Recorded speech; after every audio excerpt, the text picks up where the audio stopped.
พี่อ้อยพี่ช็อตไม่อยู่ยึดห้องจัดรายการเป็นของเราคนเดียวแฮปปี้ครับก็ได้โอ้ยอะไรกันเนี่ยแค่นี้นะอะไรลม เนี่ย เสียอารมณ์เสียโวยวายเสียงวีนมาแต่เช้าเลยเธอจะไม่ให้ฉันวีนไม่ให้ฉันเหวี่ยงได้ยังไงจ๊ะจ้างช่างมาต่อเติมบ้านนี่เลยสัญญาส่งมอบมา2 เดือนแล้วยังไม่เสร็จเลยแล้วไงรู้ปะทำผิดแบบอีกเอาก็ให้เขาแก้สิแล้วพอบอกให้ลื้อไงลื้อไปทำตามแบบจะมาคิดตังค์ฉันเพิ่มบ้าหรือเปล่าคิดตังค์เพิ่มอะไรไม่ได้นี่นะถ้าไม่ใช่คนรู้จักแนะนำมานะฉันจะฟ้องเดี๋ยวขึ้นโรงขึ้นศาลให้เข็ดไปเลยไอ้ขึ้นโรงขึ้นศาลแล้วฟ้องเนี่ยได้ยินมาเยอะแล้วมันอาจจะสะใจแต่ถ้าทำไปจริงๆนะเสียเวลาเสียเงินเสียทองเยอะมากและบางทีคดีจบคนไม่จบนะแล้วให้ทำไงผ่านอะไรมาเยอะมากขอให้เชื่อมีทางเลือกมีทางออกสนใจปะล่ะเฮ้ยสนใจทางนั้น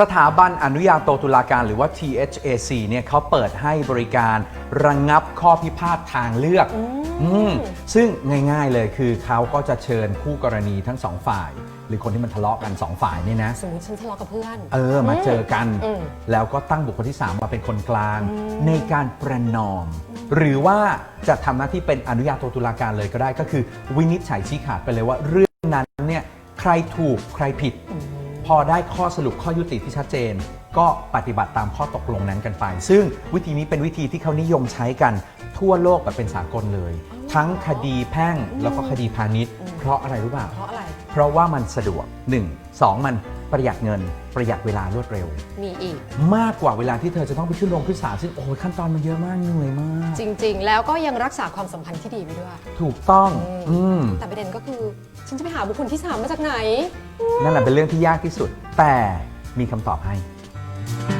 ครับทางสถาบันจะมีการขึ้นบัญชีบุคคลนะครับที่มีความเชี่ยวชาญและมีประสบการณ์ในด้านการระงับข้อพิพาททั้งทางด้านอนุญาโตตุลาการและการประนอมข้อพิพาทนะครับโดยในบางครั้งทางสถาบันจะมีการฝึกอบรมนะครับผู้เชี่ยวชาญหรือผู้ที่มีประสบการณ์นั้นเพื่อให้แน่ใจว่าผู้ที่มาทำหน้าที่เป็นอนุญาโตตุลาการหรือการประนอมข้อพิพาทจะสามารถทำการระงับข้อพิพาทให้กับท่านได้เป็นอย่างดีครับสะดวกนะประหยัดด้วยสามารถยุติข้อพิพาทได้อย่างรวดเร็วดีอ่ะ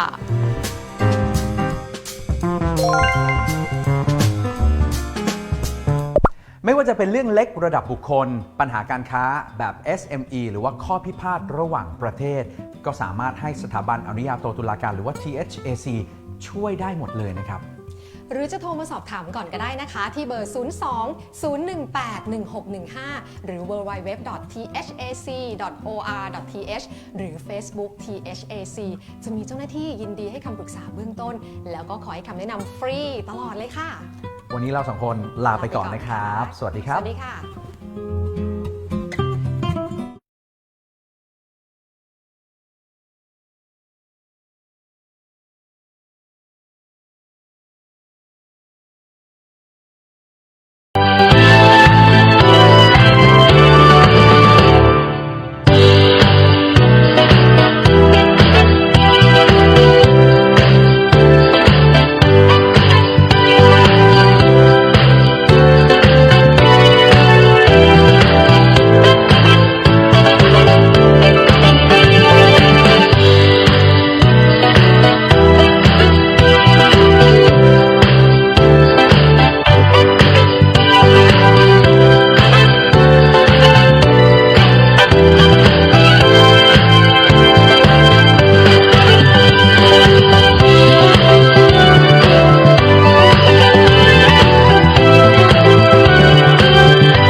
哎，没问题。不知道，我怎么切换到大家？这样，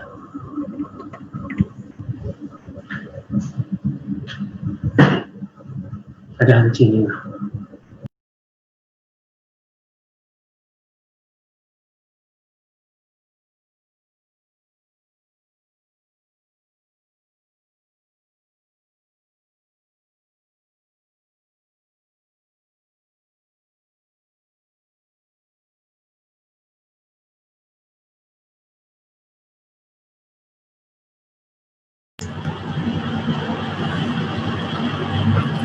Hi there, good afternoon.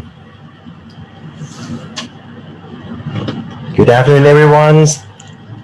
Glad to see you all here again. Can you hear me, everyone? Sure. Yeah. Sure? Sure. Dalian, good? Yes, good. Thank you. Thank you. Professor Dr. Xianfeng Zhou. All right. Greeting from TAC. And I would like to inform you about this seminar, the same round seminar for the 7th series, the outlook of the international trade and construction under the background of the Belt and Road Initiative from Asian perspective. The new and improved trade routes and infrastructure will make this quicker and easier for business to trade globally with access to the new markets and helping to streamline existing supply chains. It will become increasingly evident that the benefits are not limited to China alone, but it also have a huge impact on global economy and on local business, including Thailand, Singapore, and member of Asian state on the Belt and Road. As you may see, the Asian country play an important role on the Belt and Road Initiative, or we call it BRI, that initiated in 2013. Several BRI projects have since implemented and is bring new opportunities and challenge to country in the regions as well region integration. In this discuss, we will have 3 specialists from China and Singapore. We have talking about overview discussion, the main challenge brought by BRI and particular focus on international trade and construction section in Asia.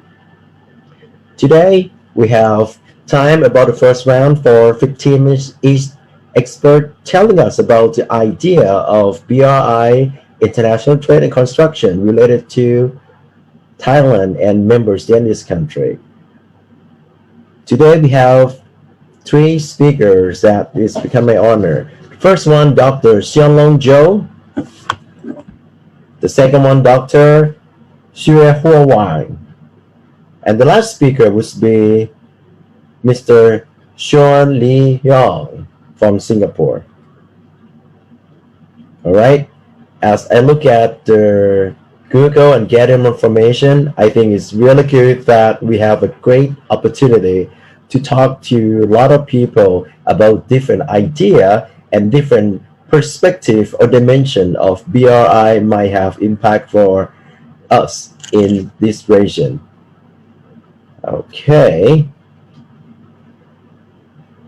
If we have time to talk about it, I would like to tell you about the time. So we have the first round, maybe 5 to 10 minutes for the first question, and then we can move on to the second speaker.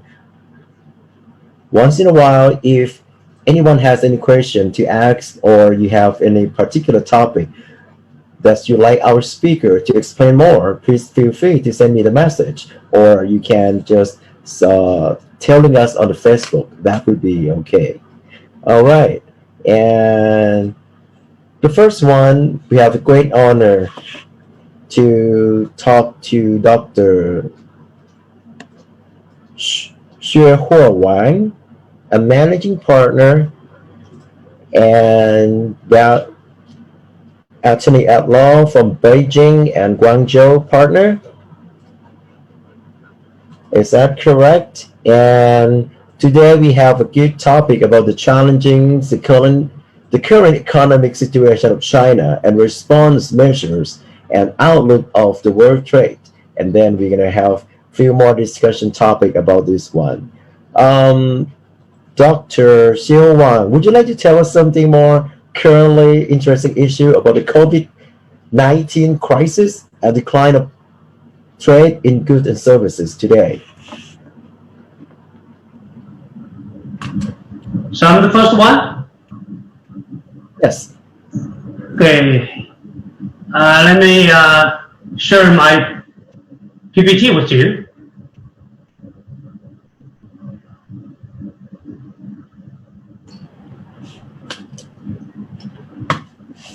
So you are doing this.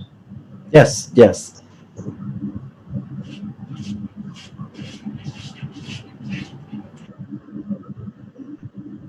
So of course, good afternoon, ladies and gentlemen. Yeah, thank you for attending this webinar. Let me first say something. It's my honor to be invited to make a sharing. For this topic, I'd like to talk about some recent challenges in world trade and share some thoughts and ideas responsive to these challenges in the context of Belt and Road Initiative. So the first I'd like to talk about is about some changes in world trade.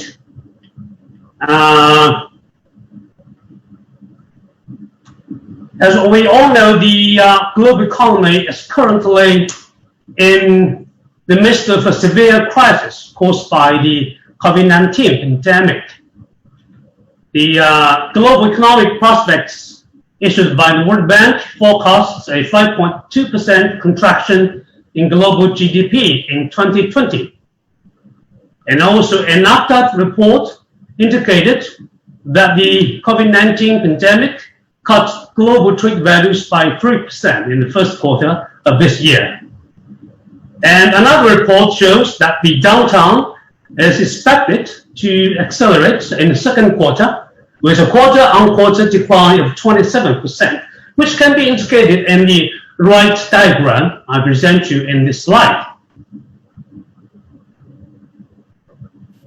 So the situation is it's very severe.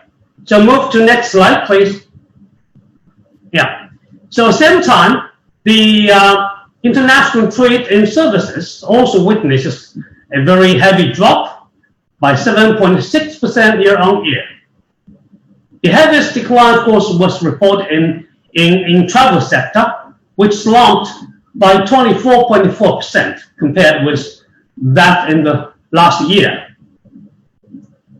Other services, which can be traded remotely, resisted the crisis better and fell only by 2%, including services of telecommunication and computer, financial and insurance, intellectual property, etc.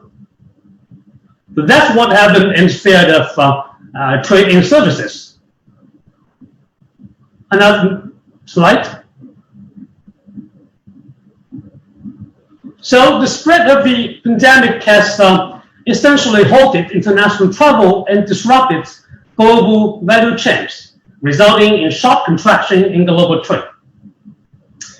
However, the whole world was suffering from severe shortage in medical products, including medical supplies, personal protective products, PPE, and medicine, etc.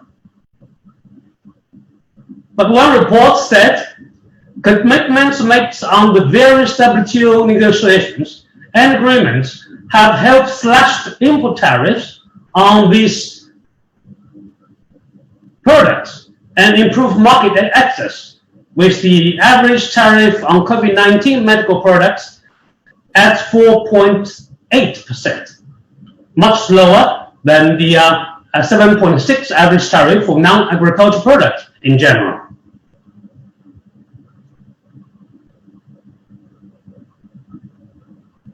This is the first challenge we all know, and I think that we all have experienced those severe consequences. And second challenge for us is the spread of unilateralism and trade protectionism, which I think everybody knows it.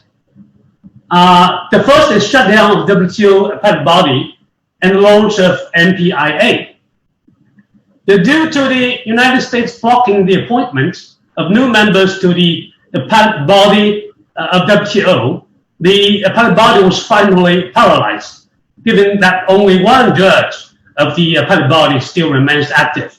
And at the end of this year, there will be no judges in the appellate body. So as a result of which, the dispute resolution, we all know is very much important. So China, EU, Singapore, and other WTO member states launched the establishment of NPIA, the Multi-Party Interim Appeal Arbitration Arrangement, pursuant to Article 25 of the DSU. And it's reported that on July 31st, 2020, a pool of 10 standing appeal arbitrators is formally comprised. So this is the shutdown of WTO appellate body and launch of NPIA. The second one is there are some changes to the traditional WTO subsidy rules. This is very important. They give a special focus on the impact of state-owned enterprises of developing countries. It's been lately suggested that the current rules of ASEAN, that is the anti-subsidies agreements of WTO, is insufficient to tackle market and trade distorting subsidization, that new rules should be developed to safeguard fair trade. The US, Japan, EU, they have already issued the up to now the 7th joint statement of the trilateral meeting of trade ministers. This is the 7th round of statement. In the statement, they called for developing new standards of the determination for public body. This is very important. I think you all know it. The 3 countries insisted that determining an entity is a public body, it is not necessary to find that the entity possesses, exercises, or is vested with governmental authority. They only focus on the ownership. So they say they are calling a new definition of public body should be developed, which is against the WTO rulings. Another thing is that a new set of rules against the state enterprises is also established by the text of the CPTPP and USMCA. For instance, the Chapter 22 of UCMCA focuses on state-owned enterprises and designated monopolies. Specifically, the non-commercial assistance provided by the state-owned enterprises would also be prohibited by the agreement, of course with limited exceptions. But that they're calling for changes to the traditional WTO subsidy rules. Next slide, please. And also in this June, the EU, the European Commission also published a white paper on leveling the playing field as regards foreign subsidies. We call the EU white paper. The white paper finds that existing EU trade defense rules relate only to export goods from third countries and thus do not address all distortions caused by foreign subsidies granted by non-EU countries, which is they think is a regulatory gap. So this white paper proposed several approaches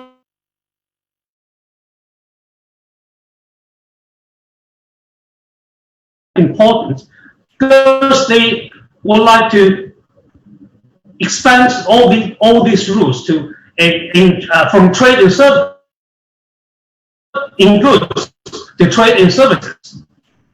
They keep close attention to the role of state-owned enterprises from especially developing countries and all kinds of assistance offered to state-owned enterprises.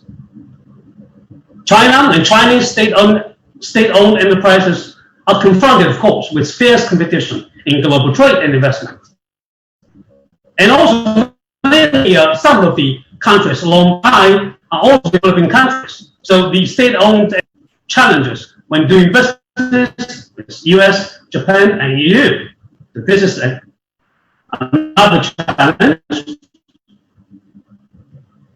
The last but not least is trade tensions between China And the U.S., these trade tensions cast shadow on the development of high-tech enterprises. As you all know, the U.S. government has added multiple Chinese enterprises and their affiliates on the entity list since October 2018. Chinese Huawei and its 115 non-U.S. affiliates were put on the entity list, meaning the sale and transfer of American technology to these enterprises requires licenses issued by BIS, the Department of Commerce. And the license transfer would harm the U.S. national security or foreign policy interests. Of course, these are all pretexts. And also, the BIS also is making plans to narrowly and strategically target Huawei's acquisition of semiconductors that are the direct product of certain U.S. software and technology. In this month, as you all know, President Mr. Donald Trump invoked his emergency economic powers to impose broad sanctions against the social apps, middle apps, TikTok, in Chinese we call Douyin, and WeChat from operating in the U.S. in a certain period of time if they are not by the Chinese-owned parent companies. So these are all the challenges we're facing now. Next slide, please.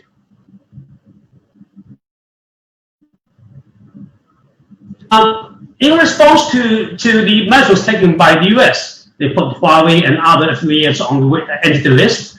China also has will establish a list of unreliable entities. But a detailed list has not been published yet. The Chinese Ministry of Commerce announced that China will establish a list of unreliable entity system.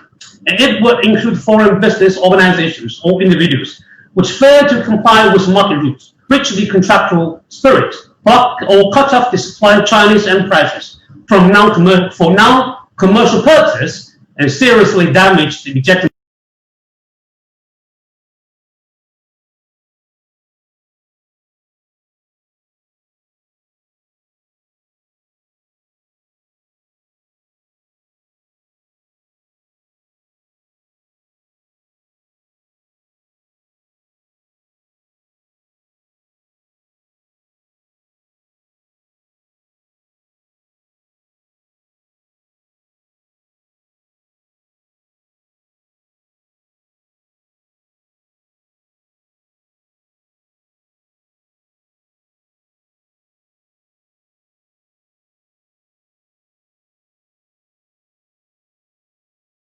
and ASEAN countries keeps on increasing.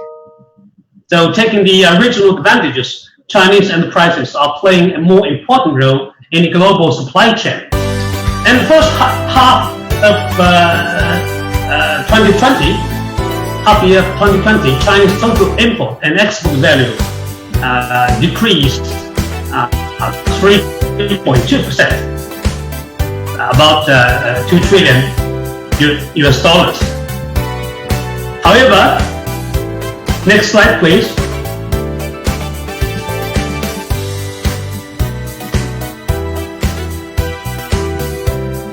This year, as the biggest trade partner of China. So according to the latest statistics data from MOFCOM, in the first 5 months of 2020, China's total export and import value with ASEAN countries amounts to 245 billion US dollars, accounting for 14.7% of the total import and export value. And meanwhile, China's imports from ASEAN is by 6%.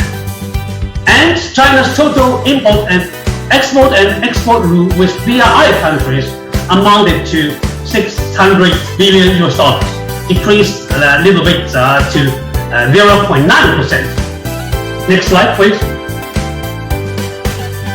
Next.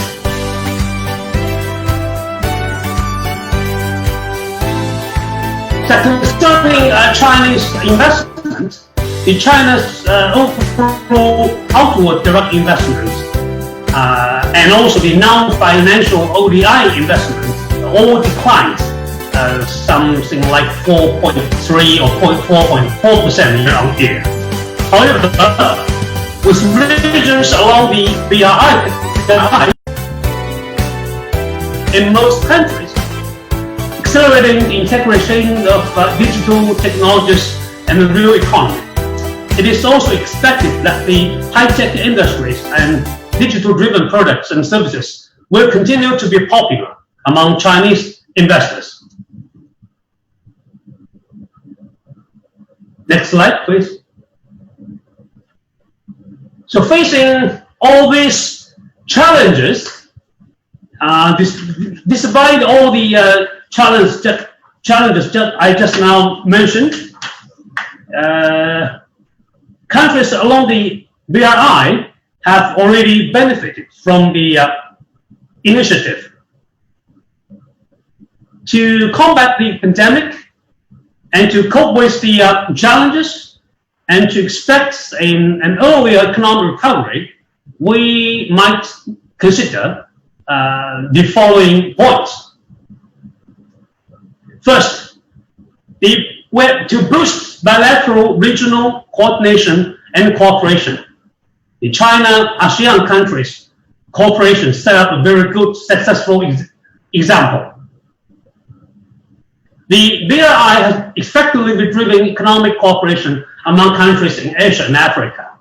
The ASEAN set proximity has made China and ASEAN close trading partners, even during the COVID-19 pandemic period. Mr. Kong Pok, is that right?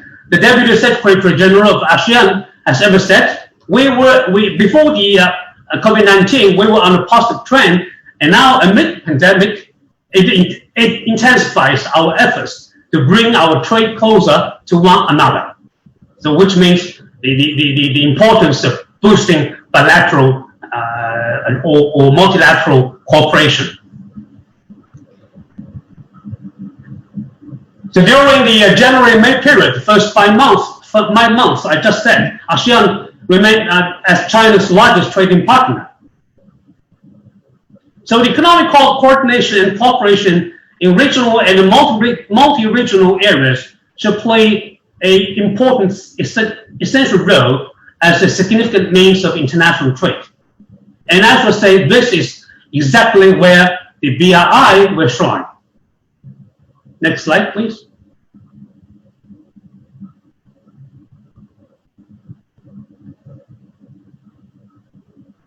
So the next measure I would suggest is the unification of laws and commercial practices alongside the BRI. So by today, the United Nations Convention on Contracts for the International Sale of Goods has 93 contracting states, and many of which are BRI countries or countries alongside BRI. So most of BRI countries are the contracting members of this convention. And besides that, UNIDROIT principles of international commercial contracts has also become more and more essential as one of the international usages, especially in the area of international commercial transaction. So, in short summary, the wide application of CSG and among the BRI countries and also including KICC is conductive for forming a unified legal system within the BRI group and promotion of the coordination of commercial practices. Uniform legal system would in turn lead to the efficient and cost-effective settlement of BRI-related disputes. Legal certainty to a larger degree would also boost the creation of a more attractive environment to enterprises worldwide. Next slide, please.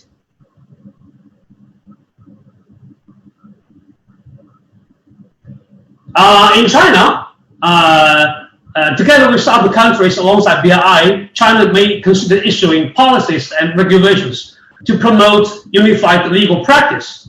The Supreme People's Court has published 2 important opinions safeguarding the operation of BRI, so as to emphasize and guide accurate and professional application of international treaties and conventions into judicial practices. These important opinions were published by SPC, which will be followed by all the courts in China. And scholars and officials in China also tend to propose broader unification of legal rules, especially for those in areas of facilitating trade, environmental protection, employment, and intellectual property. Next slide, please. Another measure is the establishment of a specialized dispute settlement system and institution for disputes arising from BRI practices. As maybe you all know, that the Chinese SPC, Supreme People's Court, established a one-stop diversified dispute resolution platform. This meaning SPC will select qualified international commercial mediation and arbitration institutions to cooperate with CCIC, the Chinese Commercial International Court, in building a dispute resolution platform. Yeah. So these institutions, arbitration and mediation institutions, to cooperate with CCIC to create a platform. And this platform will connect mediation, arbitration, and litigation, and support the parties concerned to select the appropriate method to solve international commercial disputes. Besides that, for your information, an international dispute prevention and settlement center focusing on the settlement of disputes along the BRI countries is in construction. And it will soon be in operation. I think that some of you know it. So, after that, I would like to conclude my remarks. Please, the last slide. So I would like to, as concluded by WTO, UNCTAD, and OECD, they all say in the midst of the worst economic downturn in almost a century, it is important to look ahead to the future. Continued international dialogue, cooperation, and monitoring are needed more than ever. To take full advantage of the BRI and adapt ourselves to current changes from the policymaking or lawmaking perspectives, Asian countries will be able to capture the moment, the opportunity at the moment, and will welcome our own renaissance. So that concludes my sharing of some thoughts and ideas to you. Thank you for listening. Thank you for your patience and time. Thank you. Thank you very much. I learned a lot from your sharing. Very interesting story. A lot of things I never heard before. Dr. Hu Huang, that's really beautiful. I never know the decline of trade, but also the trading between Thailand and Asian member states spread out that much. And with the problem of spreading of unilateral and protectionism, but still boosting bilateral and regional coordination and cooperation between China and ASEAN cooperation are really good and successful example. And I think it's very interesting when you mentioned about the unification of the law and commercial practice alongside with BRI. One thing we'd like to keep you posted is very interesting. Thailand's still not member of CISG yet. We're working on it. So maybe something on the second round we come back and talk about it.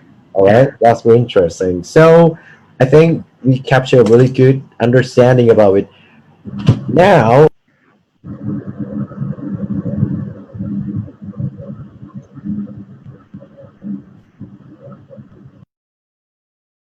what's the problem with the sound? Hello.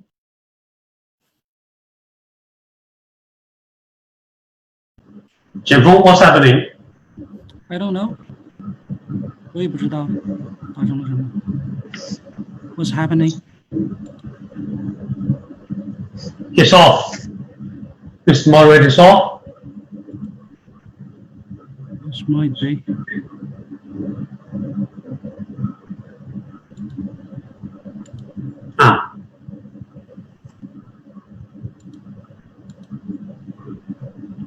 can you see the slides? Sure. Yes. Yes, you may begin now. I think he's off now. Can I? No, you are the moderator, right? All right. Okay.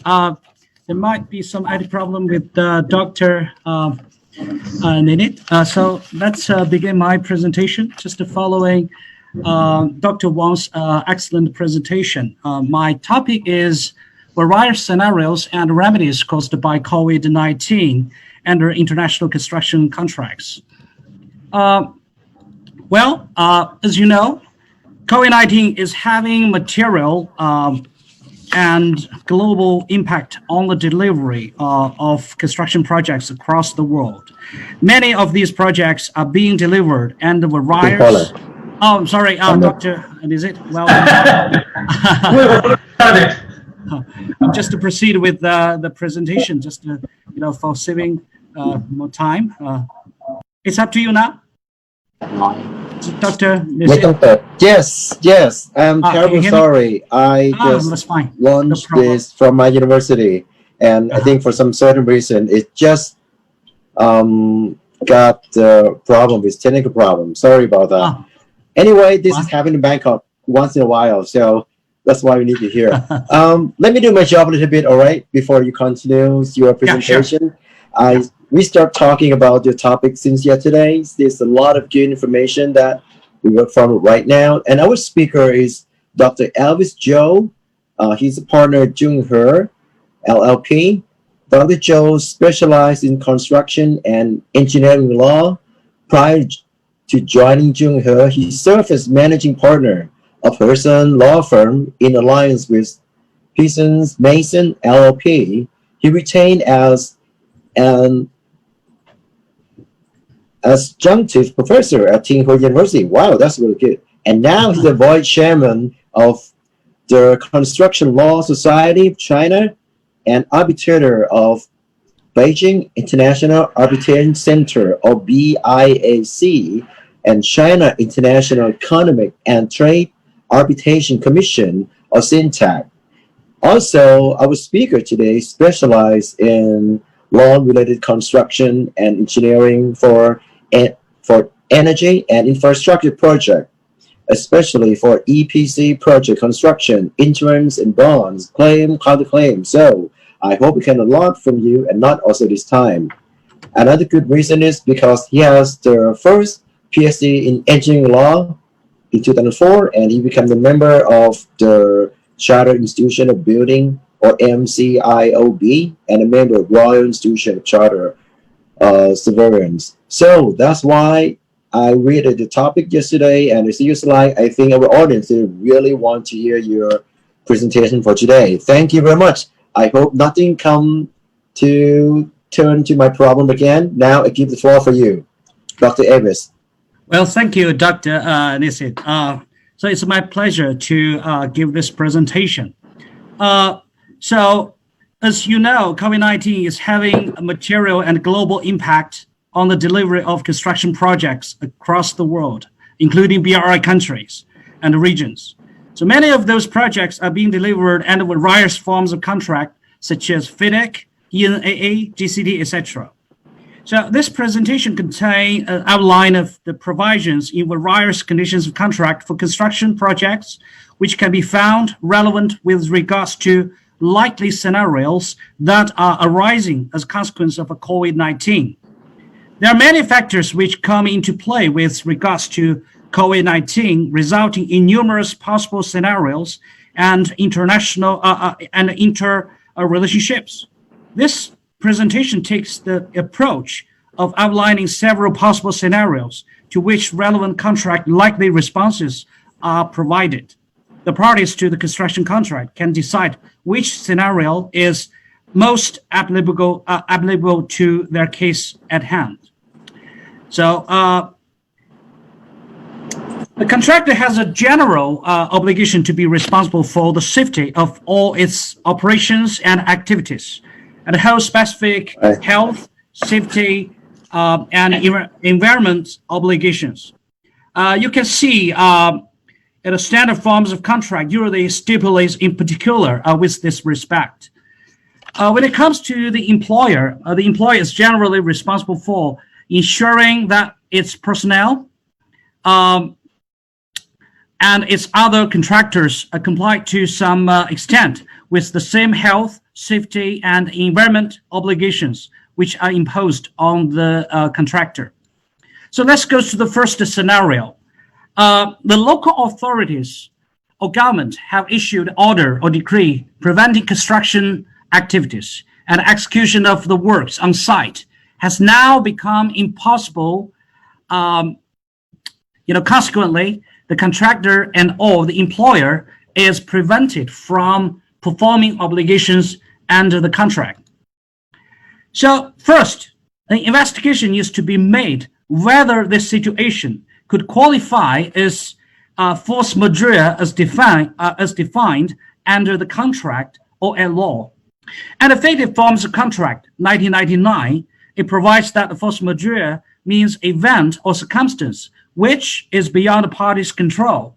The party could not reasonably have provided against before entering into the contract. Having arisen, such party could not reasonably have avoided or overcome, and is not substantially attributable to the other party. So the effective forms of contract 1999 also provide a list of examples without a limitation of what may qualify as force majeure. The first four examples under subclause 19.1 of FIDIC are man-made events, while the last example under subclause 19.1 is for natural catastrophes, hence natural events.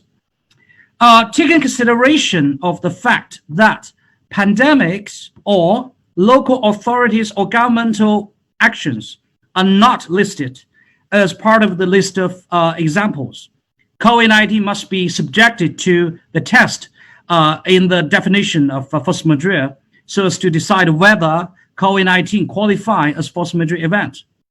Under this scenario, COVID-19 may possibly fill the bill of being a force majeure owing to the local authorities' government ban on construction activities.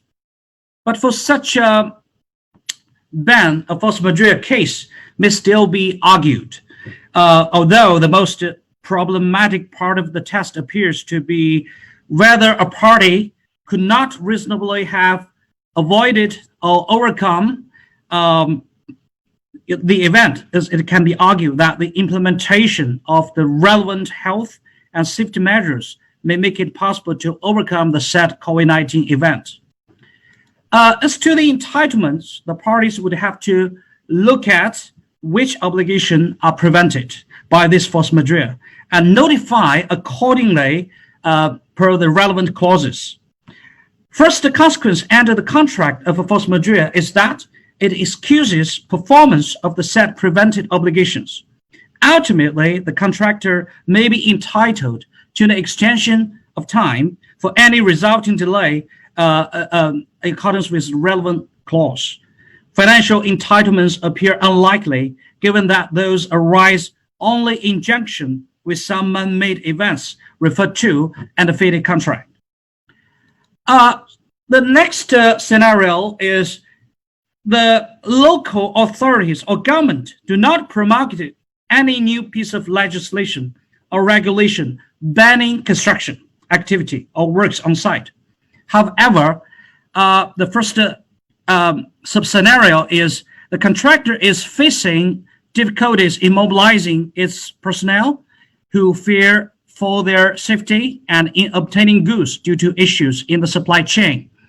And the next sub-scenario is as the contractor, instead of facing difficulties in mobilizing personnel or obtaining goods, it is suffering delays caused by the authorities, for example, making repeated health and safety inspection on the site.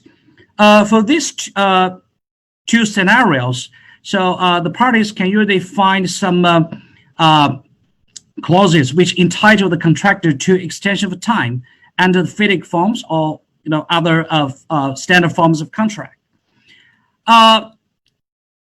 Okay, let's go to another important scenario. The third one. The local authorities or government have promoted changes to the laws restricting construction activities and works on the site.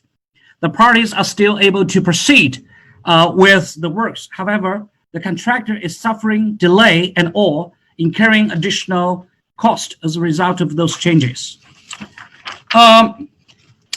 Firstly, it may be necessary to obtain legal advice as to whether a particular event constitutes a change in the laws of the country, including the introduction of new laws and the repeal or modification of existing laws, or in the judicial or official governmental interpretation of such laws.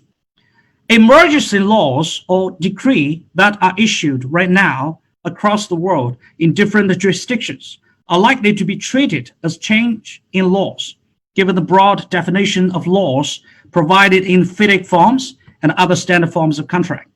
It should also be noted that this definition covers a whole range of legislation as well as regulatory action from any legally constituted public authority, and therefore can apply to national parliamentary acts through to statewide action and down to very local levels, such as municipal orders.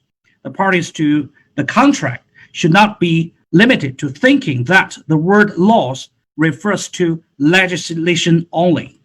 If it is established that these actions by the local authorities or government are indeed considered as changes in laws of the country, then the contractor may seek remedy under the relevant clause, changes in laws or adjustments for changes in legislation, etc. This is because of the contractor's obligation to comply with applicable laws as set out under standard forms of contract. So such changes in laws may impose specific COVID-19 health and safety measures on construction activities, ongoing or on resumption, such as social distancing, supply of face masks and sanitizers, alternative arrangements for transportation, facilities, working hours for staff and labor, etc. Those changes may well be treated as variation, order, owing to the adjustment to the execution of the works that may cause or to the changed or new applicable standards that they may constitute in the alternative. They may be treated as claim event. Okay. For the sake of saving time, I will skip the scenario 4 and 5. These scenarios are, subject to, some employers, the nature of employers' activities, which may constitute some employers' prevention. And such a scenario, two scenarios, the contractors may be entitled to time, additional money, etc. Okay, let's go to the next part. As has been emphasized in this presentation, a significant range of contractual provisions are relevant and can be considered in the current COVID-19 pandemic situation. You can see from the following list. So the parties to the contract are recommended to consider the metrics of facts applying to the particular case so as to assess if and to what extent the aforementioned provisions are applicable and or whether additional ones also become relevant.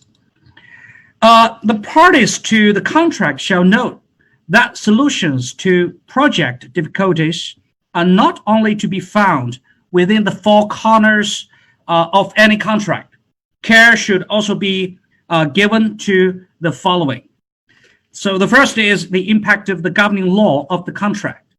As an example, the definition and law of force majeure in some civil law jurisdiction may differ from what is provided in standard forms of contract, such as FIDIC.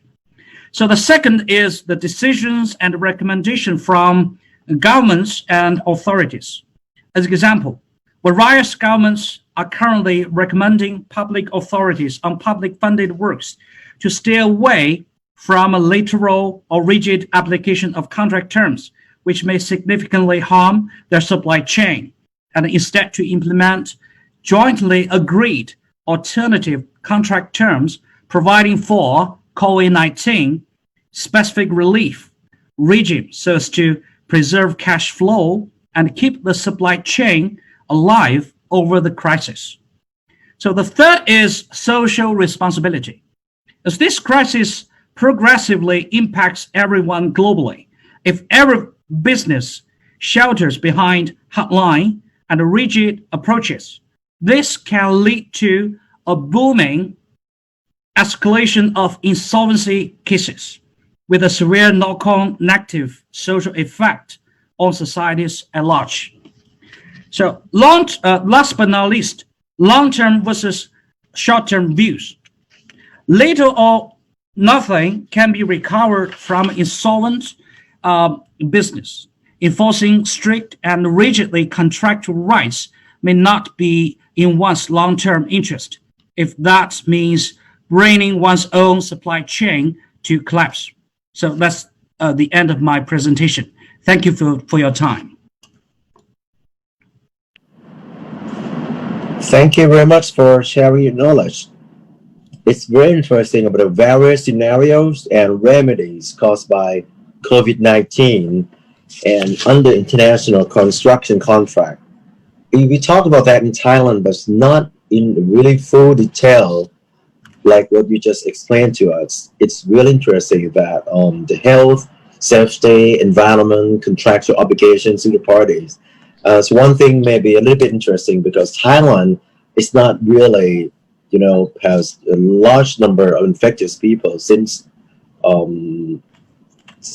April. So we start talking about right now is come back on second round. How can the contractor and government can solve the problem and help in this labor law and also construction from both sides. So I come back in and we want to hear you talking about the force majeure. That's really interesting for me for the scenario one. Maybe something that people would like to ask you. And also the remedy in the scenario 2.1. I think that really important, similar to many countries. Yes. Thank you. Come back to you for the second round for sure.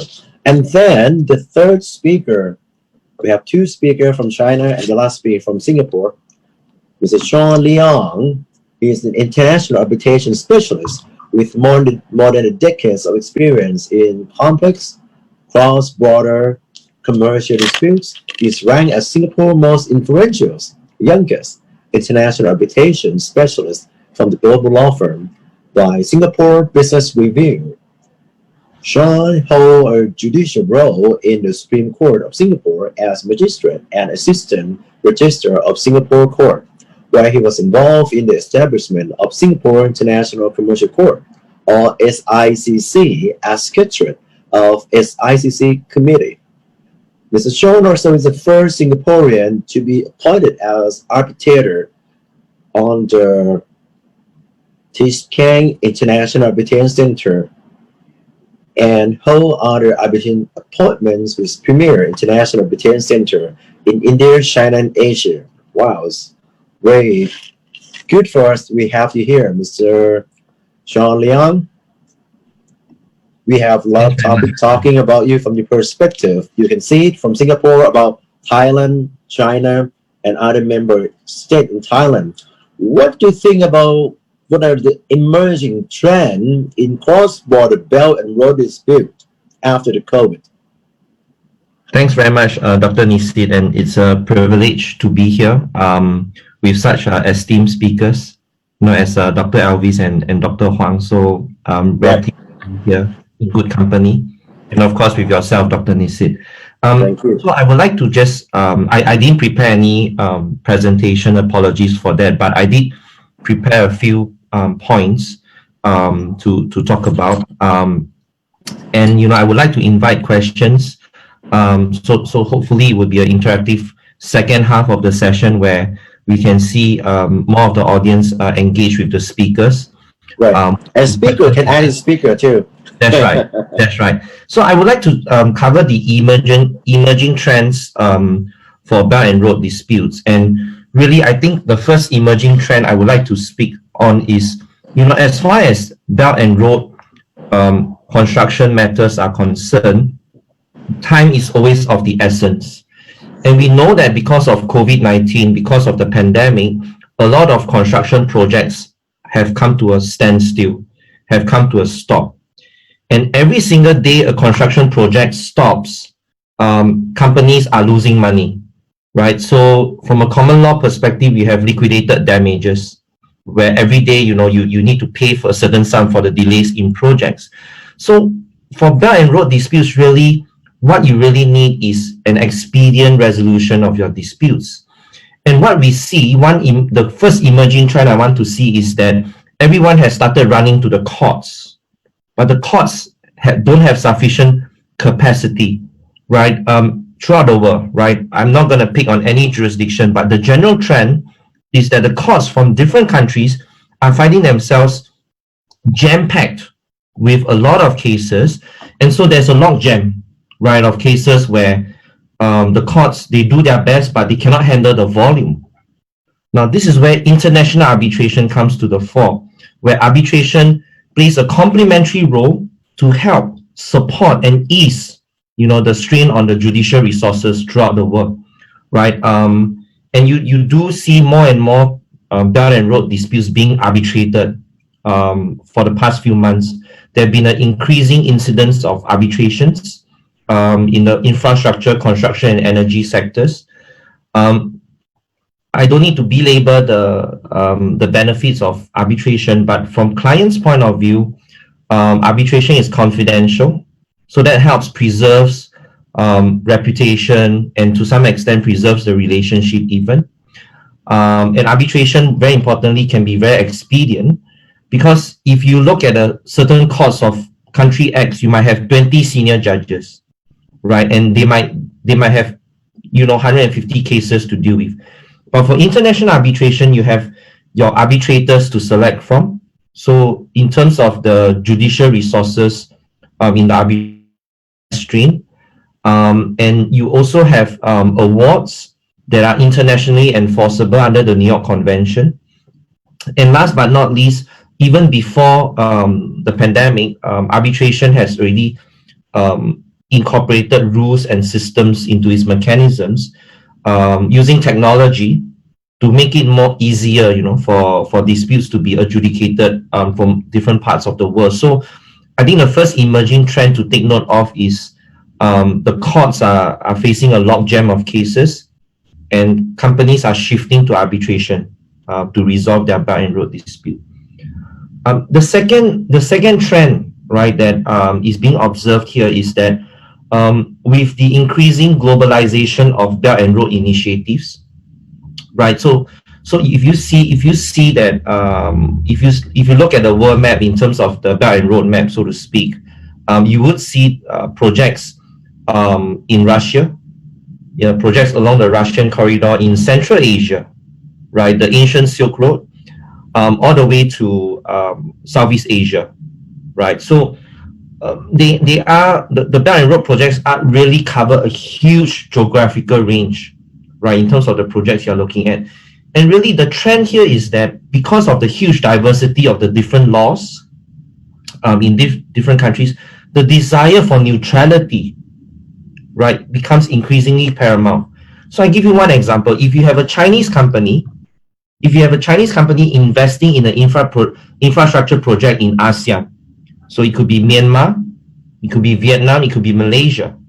So on one hand, you have a China powerhouse. On the other hand, you have a Vietnamese or Myanmarese or Malaysian construction company, right? And if they clash, the Vietnamese company is not going to have confidence to resolve the dispute in the Chinese courts. Likewise, the Chinese company wouldn't want to resolve the dispute in the Vietnamese courts, right? So they want a neutral forum, right? So the desire for neutrality in dispute resolution has only increased. And very, very happy to say that for Singapore, we are a great confluence of Eastern, Western Asian values and Western values as well. So we are a hot pot, a cosmopolitan city, and we are known for our efficient and clear laws in arbitration. So I think Singapore continues to play a important role in resolving cross-border disputes. So that's the second point I want to take note of. The third emerging trend here is a clash of jurisdiction. So you see, you have China setting up a Chinese International Commercial Court, which is great. It's a great initiative to have a systemic way of resolving Belt and Road disputes, right? And then you have different arbitral centers being set up in ASEAN, right? And Singapore has set up an International Commercial Court. So now, if you have a Belt and Road dispute, right? If you have a infrastructure project, right, that is, say, involving elements from at least 4 different countries. So, for example, the project is a power plant project in Myanmar, right? But the generators are built by a Japanese company, for example. The shipping contracts, the substantive contracts governed by Chinese law, because there's a huge bargaining power from the Chinese company, right? And the suppliers are routed from Indonesia through Singapore. So if there's a dispute, right, you are looking at potentially 4 to 5 places where you can fight the dispute, right? So the starting point is this: when the Chinese International Commercial Court starts running, the Chinese courts might have the right to say, okay, from the perspective of Chinese law, this is characterized as a Belt and Road dispute, which means the Chinese International Court would have appropriate jurisdiction to hear this case. So come to us. Okay, we'll be fair, we'll be neutral, we'll resolve this case. Right? Whereas the Myanmarese party would say, hey, hang on a minute. There's some part of the dispute relates to the design that is flawed, done by the Japanese company. So can we find a neutral forum instead? Whereas the Chinese courts might say no, right? And then a sister company might say, hey, let's resolve it in Singapore. So I think the third trend that you would see is a clash of jurisdiction.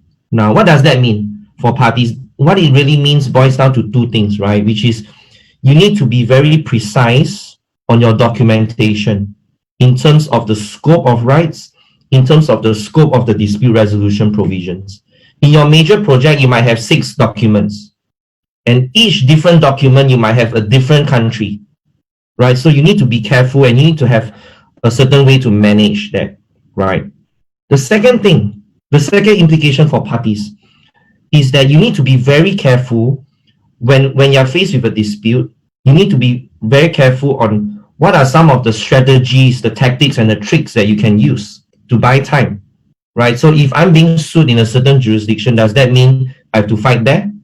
Or does that mean that I can play around, with my strategies in different jurisdictions? So that's something that I wanted to highlight.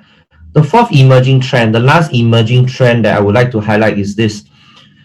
Now, traditionally, you have very strong neutral arbitral centers, Singapore, Hong Kong, London, right, for cross-border disputes.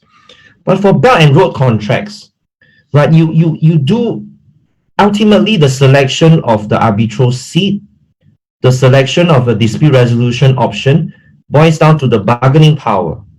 So if a Chinese company wants to make a deal with, say, a Vietnamese company or a Thailand company, right, the Thailand company might say, hey, I'm the biggest player in the Thailand market.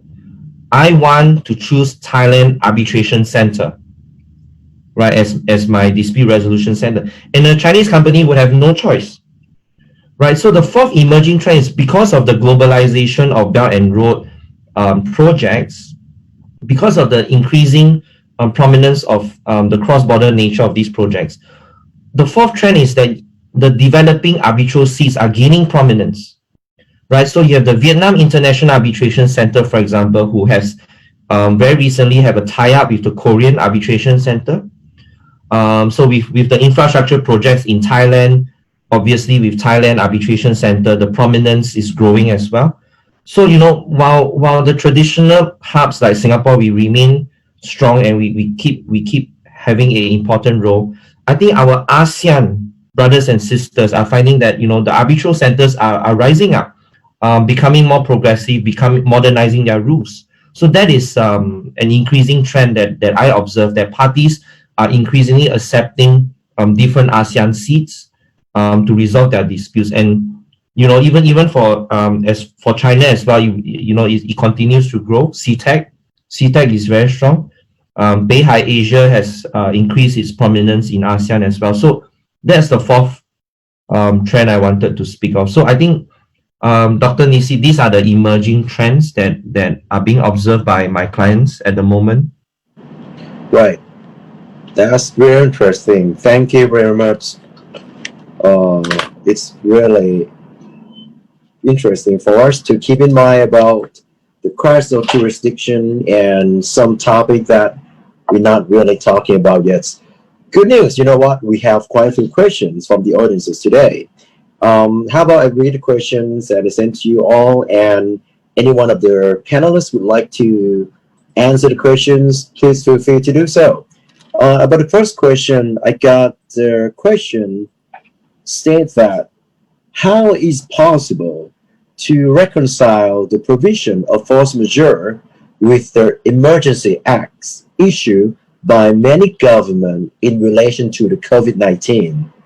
Since there are now different laws related to COVID-19 that imply the awareness of this issue, how could COVID-19 fit the definition of force majeure that require the unpredictability of the events?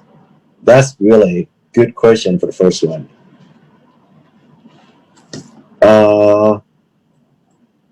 Anyone would like to ask? I think it's really directed to Dr. Elvis Joe. Are you here?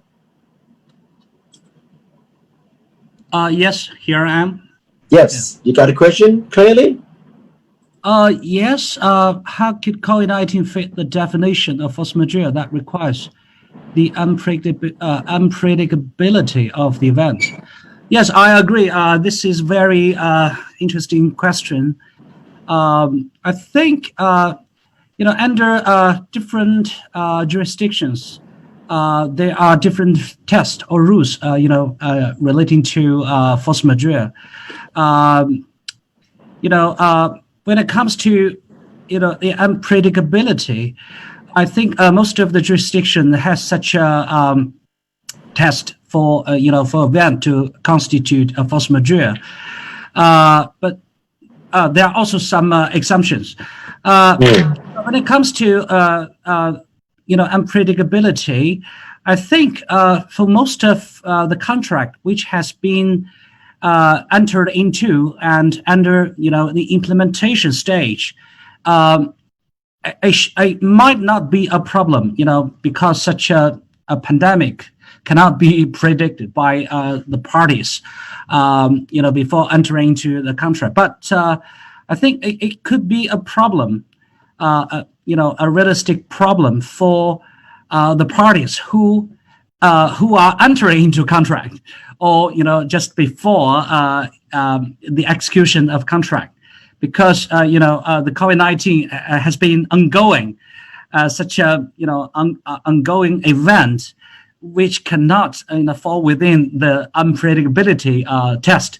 So I think should be a problem. So under such a circumstance, some specific or tailor-made contract clause should be necessary, to cover such a to cover such a situation, the rights and the obligations and the remedies, the consequences, etc. So that's my preliminary answer to this question. Yeah. For the first half question, I think it is not so easy, to reconcile. Because that's so there are many differences between different jurisdictions. So although we can say the common law system may have some kind of rules because they have no mandatory or statutory definition of force majeure, but for civil law jurisdictions, they usually have such statutory rules relating to force majeure or impossibility, etc. But there are really difference between the similar jurisdictions. So I think it's a really challenging task to do so. So that's my answer to Right, that's right. I totally agree with you. We also have problem in Thailand about the force majeure and comply with the emergency acts because in Thailand we still has problem because our main resources income from national income from the tourists and hotel and airlines. Right now a lot of things happen and a lot of accommodation business, tourists, and some of construction stop working on it. And government cannot give us a clear example which part of industry get involved in this issue. That's something we have to work on it right now. And we have also another question. The question states that in BI contract, is there a unified applicable law to the contract or agreement or under laws of countries where the construction are being implemented? All right. Since China is a civil law country system, how BI conflicts involve in common law system, COVID conflict of jurisdiction and law. I think that's really come to a good point question. Dr. Wang, would you like to give some thought on the questions, please? Yeah, okay. So I think this is a very good question, of course. So I think this question is partly addressed to Dr. Zhou, right? It's about construction contracts. So I would, before answering this question, I would like to say something about the first question. So Dr. Zhou has made some very good answers to the question. So I would like to ask you a further question. So learning from the lessons of this pandemic, which we of course we rarely foresee, right? But is it possible that for the contract writers, especially the lawyers, to take some lesson from this? And is it possible that they just includes events of the similar nature in their contracts, especially in provision of force majeure? They may list something like in terms of pandemic listed as one of the events of force majeure. Is it possible, right? So I think according to the principles of party autonomy, if the parties would like to do that, they could write something into their contract. What's your opinion? Yes, the answer is absolutely yes. Yes. Right.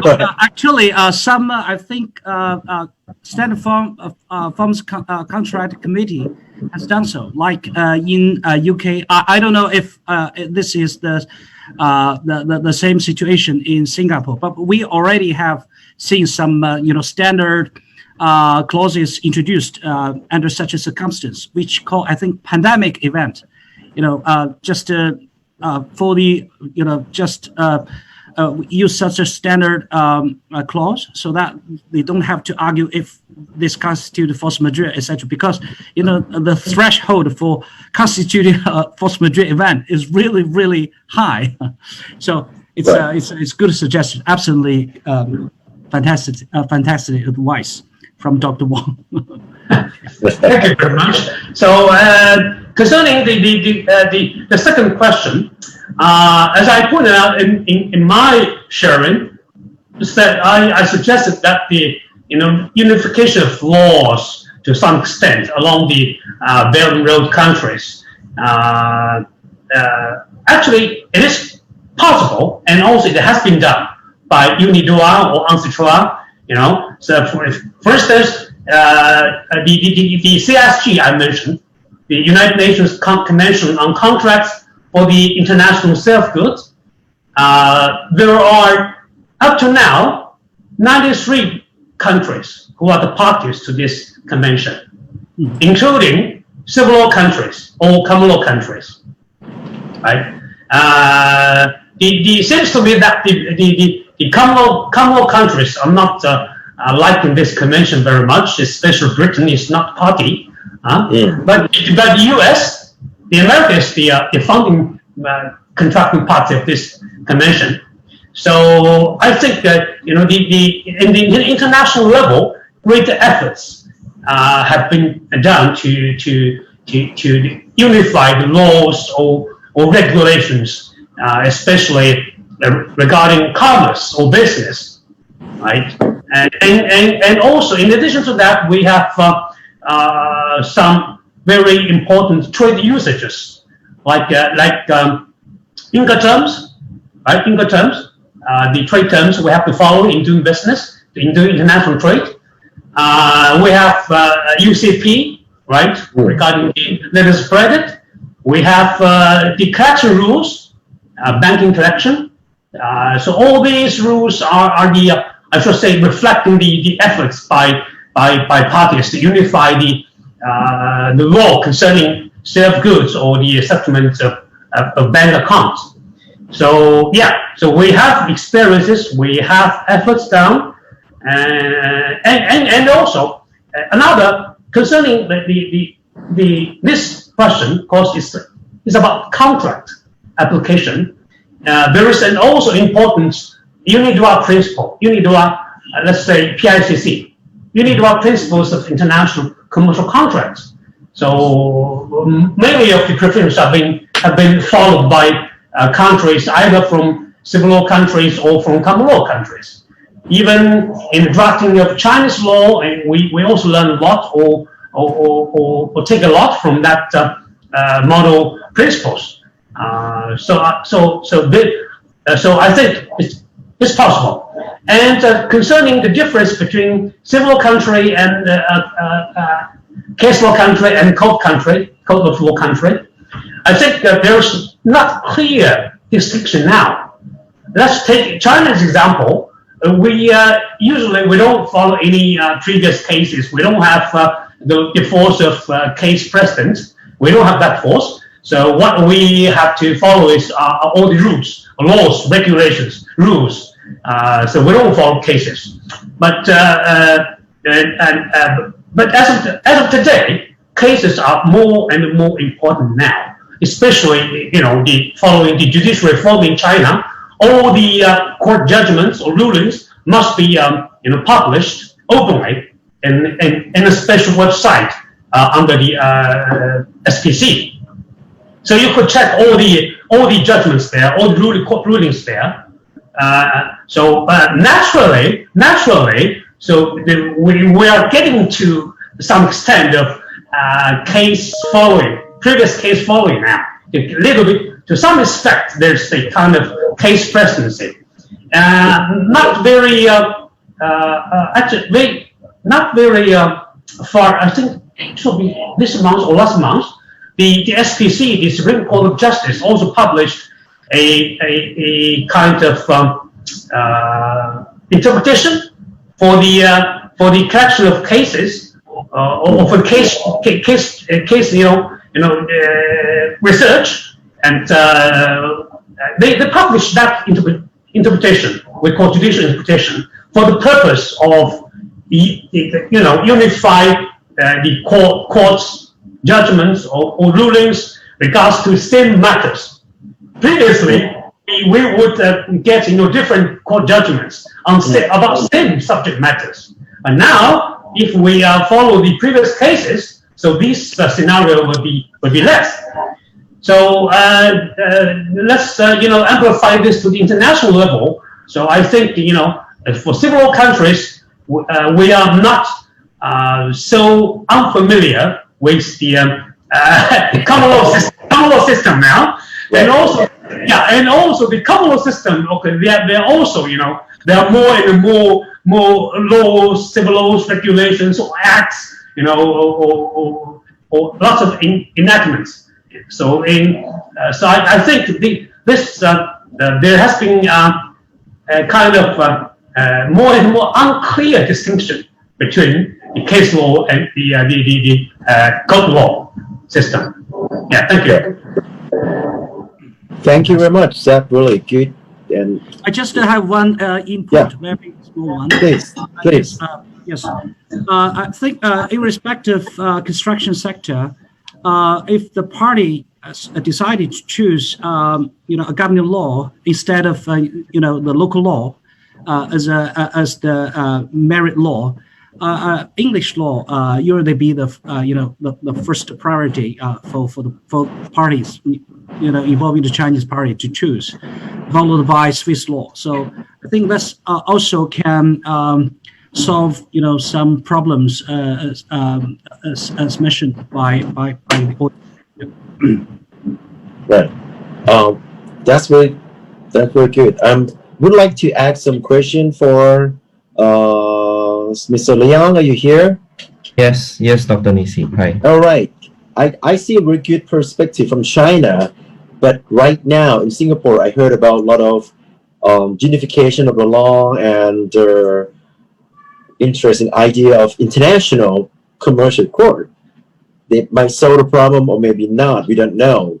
What about your idea if we listen to our friend from China in relevant to this topic? What do you think? What can happen next after the pandemic?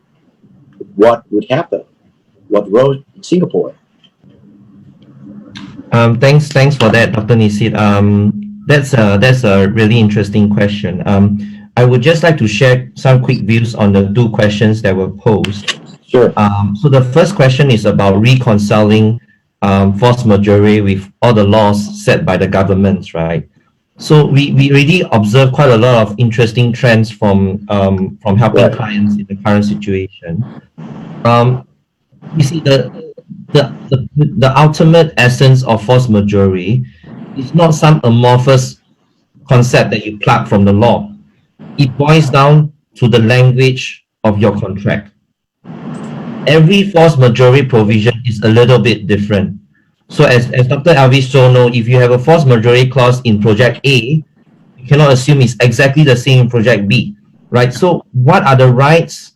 What are the extenuating circumstances that can be triggered? What is the criteria? It all depends on the provision of the contract, right? So, and the other point is this, Dr. Huang and Dr. Elvis Zhou has already said that to reach force majeure, it requires a very, very high threshold. Under English law, it's impossible, practical impossibility to perform, right? And you put that aside and you look at all the laws given by the government. So different governments, they have helped relief and emergency acts, Singapore, China, different parts of the world. I am not an expert on the different laws, but I can observe one commonality in all the world. The purpose is the same, is to help businesses. Is to help businesses get through the crisis. Is to reduce the number of bankruptcies, reduce the number of insolvencies. Is to help businesses where they say, look, because I cannot perform for now, can I reduce my chances of being sued until the crisis is over? So wherever you are in the world, whichever country you're looking at, the objective is the same for these laws. And here comes the kicker, right? If I'm a company and I apply for relief, right, under the laws, it means I can still perform. It's very hard for me to say it's impossible to perform if I obtain the relief, right? So you have a dilemma here. Do I subject myself to the relief acts, to the relief laws, and help my businesses for now, or do I use force majeure? Because don't forget, if you trigger the relief, that means it's not impossible to perform. You can perform. You perform slower. You perform with less price, less money, but you can perform, right? So you have a dilemma here, which is quite interesting. And already we are seeing in arbitration, arguments being used to say that, look, you have waived your right to force majeure if you already subscribe to the relief under the law. So you have that tension there, right? So going back to your question, Dr. Nisi, I think for the in terms of dispute resolution, the role that Singapore would play in the post-crisis world, I would like to think that Singapore would continue to play a collaborative role with our ASEAN friends, with our North Asian friends, where we say, look, we are a neutral forum, right? Doesn't matter if parties are from different countries. You can come to us and be assured that your dispute will be resolved in an efficient and impartial way, right? And really, I think setting up the International Commercial Court was a step in the right direction. We are not so proud to say that we are the only international commercial court in the world. There are many great, increasingly Qatar has one, Dubai has one. It's awesome that China has one. Although I tell my Chinese friends that I'm waiting for the day where the Chinese International Commercial Court can grant interim relief to support foreign arbitration. So it's great that we have international commercial courts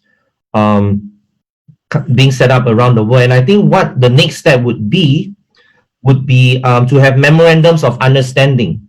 So for example, I don't think it's impossible for the SICC, the Singapore Court, to have a collaborative stance with the Chinese International Commercial Court and have a memorandum of understanding to say, look, if I have a Chinese International Court decision, can I enforce it in Singapore?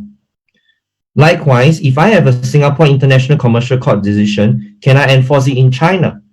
And it would be great if both countries say yes, and also allow for challenges under a prescribed list, right? You can still challenge, but under a prescribed list of challenges, right? I think that would be the trend moving forward.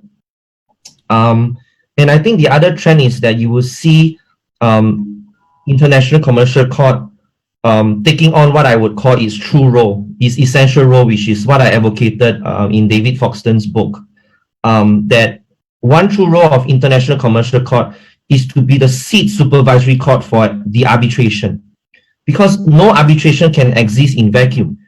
Behind every arbitration, there will be a seat court, right? So just like in London, the Rose Building, the London Commercial Court acts as the seat court for all London seated arbitration. I think, Singapore International Commercial Court plays a natural role as the seat court for Singapore seated arbitrations. And in my humble opinion, I think it would be fantastic if the China International Court plays the role of a seat court to support CTAC arbitrations. I think that would be where the trend would be going. Yeah.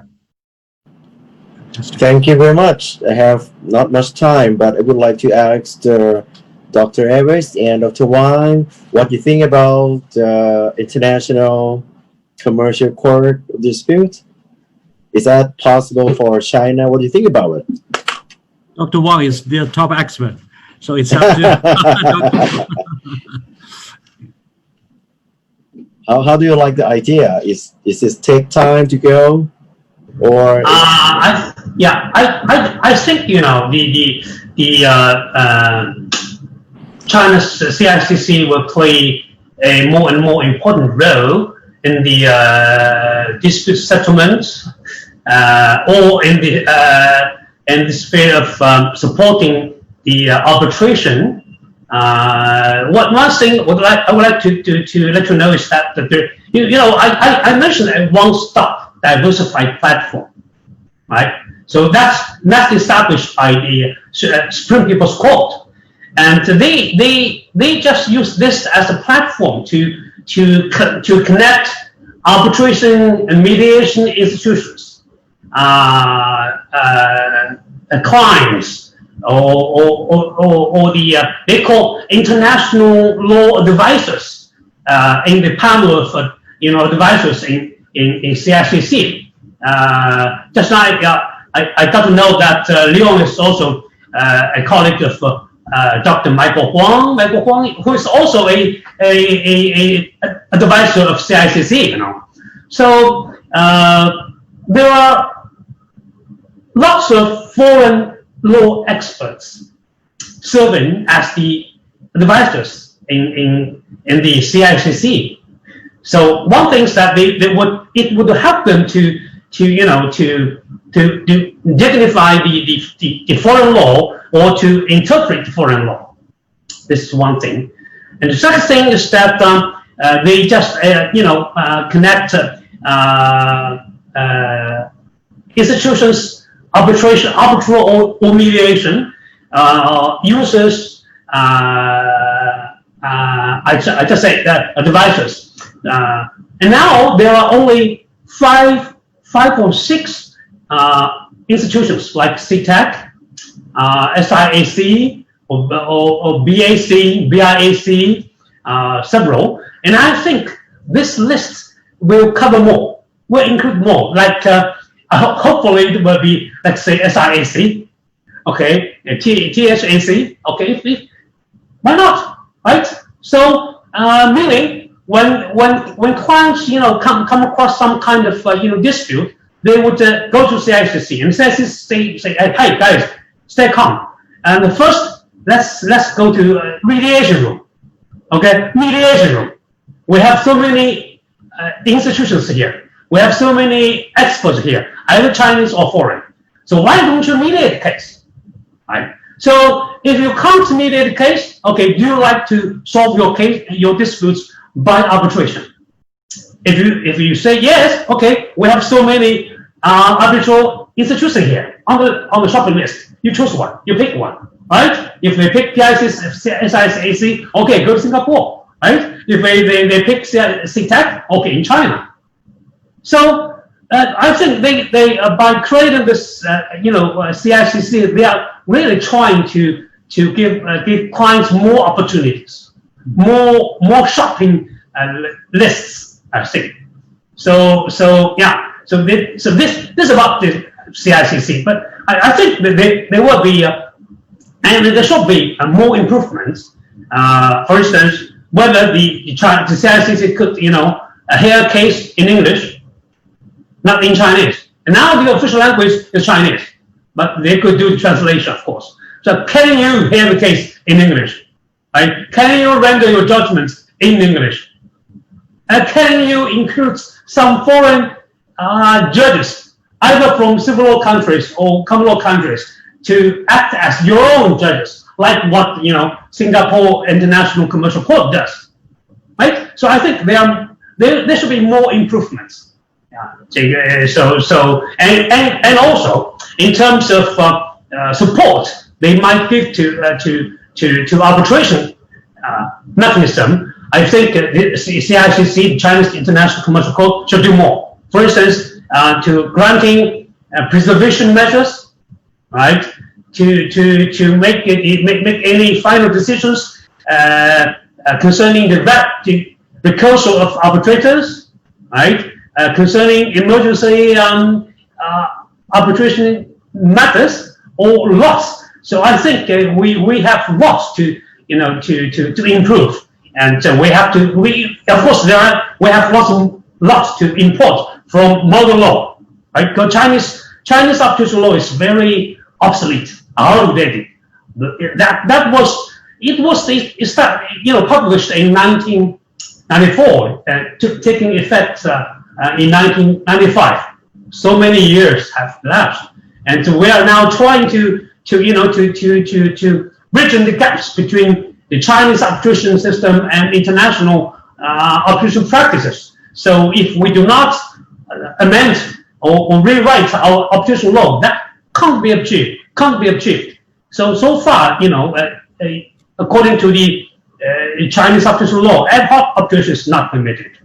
Ad hoc is not permitted. But it's been experimented in the Shanghai, foreign trade law. So-called, three. We say three specific arbitration, specific rules, specific people, specific parties, or something like that. Very similar to ad hoc arbitration. But if you don't change your law, if you don't amend your law, that would be illegal. Ad hoc would be illegal, right? But actually, China has been implementing or recognizing and enforcing foreign ad hoc arbitral awards. Since we acceded to the New York Convention, so why couldn't we do ad hoc arbitration in China now? Anyway, so I won't talk more. Yeah, so there are too many to talk about. Okay, thank you. Thank you very much. That's really good question too. A lot of people ask me about the ad hoc arbitration in China, but it's the way to go. I think it's good. So our time is running out. I would like every panelist, speaker of us, can you have a summarize what would happen after the pandemic for the BRI initiative? And right now, I think after the COVID, maybe the early next year, something might change. Some trade might be come back a little bit, or the legal unification, and especially in Asian member state, we have a lot of things to work on more and more. What would you like to say for the predictability of the future? How about we starting from our friend from Singapore? Mr. Liang, what's your thought about this before we finish today? Yes. Thank you. I think I would like to leave the audience with this thought, which is that I think from a dispute resolution perspective, you are seeing different arbitral centers throughout Asia rising up. They have no choice but to rise up. So Thailand arbitration centers, you have a lot of force majeure cases. Vietnam, China, you have a lot of force majeure cases, right? So all these arbitration centers, they rise up. They are in the process of improving their systems and their rules. So I think in the post-COVID world, from an arbitration perspective, we are looking at a much more richer and diversified arbitral culture in the whole of Asia, right? Because you've gone through this process, you know what you're doing, you know, you're more efficient, and I think I'm looking forward to that. Thank you very much. We'll see you next year. Maybe we'll see you in Bangkok. What about Dr. Avis Joe? What's your last thought about this topic for next year? Yes, in China we have a point which I mentioned a lot, often in these times. In Chinese, 青山遮不住，毕竟东流去. It means, mountain cannot stop the river. Go. Yes, so I think the BRI, the Belt and Road Initiative still have a bright in future. And along this development, dispute resolution and commercial models and etc. will have another booming future. So that's my yes. Sure. If you're not come to Bangkok, I see you in Beijing. Welcome. Thank you. And Dr. Wang, any final thoughts for our audience? I think what I want to focus is that the coordination and cooperation among the BRI countries will benefit these countries. And only by having effective cooperation and coordination, I think more and more trade and more investments, will take place in these countries, and we are soon to drive the post-COVID-19 economic recovery. Okay. That's true. Wow. Time flies. I can't believe it's almost a couple hours since we start. Well, we learned a lot from this, but I'm quite sure this is not the last time we talk about this. We're going to see you all again, either in webinars or maybe in Singapore, Bangkok, Thailand, or China after the COVID. We're going to happen again. It's a privilege for me to be the commentator today. It's really honors for me to meet wonderful people and all the audience today. And on behalf of Thailand Arbitration Center and Thailand Bangkok, we all welcome you and thank you for everyone for the question, for your sharing knowledge, and hope to see you everyone soon. Thank you very much. Sawadee-ka. Sawadee-ka. Thank you very much. 再见. Thank you. See you next time. Thank you, Doctor.